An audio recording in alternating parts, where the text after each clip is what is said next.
It was nice. Solid. That's the type you want if you're...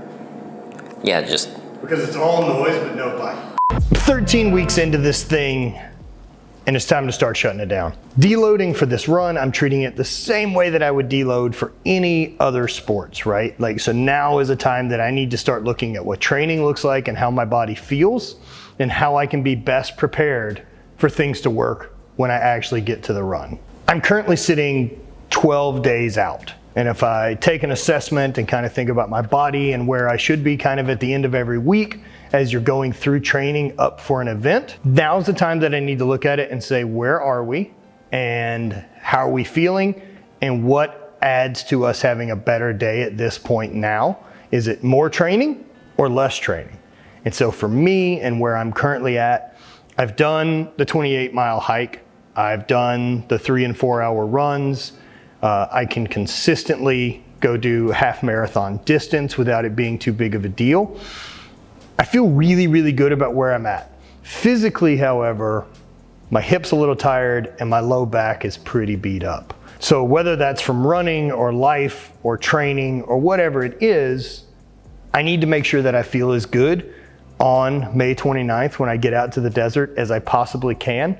So that's the best thing I can do to stack the cards in my favor of success on that day, is to start deloading now. If things feel better and I feel up for it in 3 days, I can always add some more volume here on the treadmill or get on the bike and do something that's not gonna compromise anything or be a risk. You know, having some confidence in what the training has been like up to this point really makes a difference, but you also have to be confident in knowing that you're ready and that these 12 days that it's gonna take time to rest and try to keep that extra energy that comes during a deload, which is the worst part, is that you want to keep training, you want to get better, and it feels like this is crunch time, the same way that you'd cram for any test or anything like that, but that's not how it works. I need to let my body physically heal up because I know that I can perform a little bit beat up. I did that during the hike, I've done that during most of my runs, and most of the training thus far, like I haven't taken a ton of time off to feel great. Now the job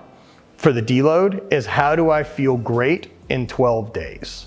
The way I address that is I'm gonna stay on top of nutrition, and every day I'm gonna come in and warm up and assess my body, move a little bit, just trying to keep the engine idling at the right RPMs so that it doesn't just slow down, and we don't wanna quit doing stuff. Like, that's the wrong approach for a deload. Even during strength training or anything like that, my deload weeks would always cut back to like 3 sets of 10 at 50%. Like, I just wanna keep priming the engine for the big thing that's gonna come. And for me, that runs in 12 days, and I wanna make sure my hip, my knee, my ankle, my low back, everything's dialed in and all the gear's ready to go. I'm not gonna get any more real endurance over the next 12 days of training, so I can just keep that pretty solid by even just walking right now.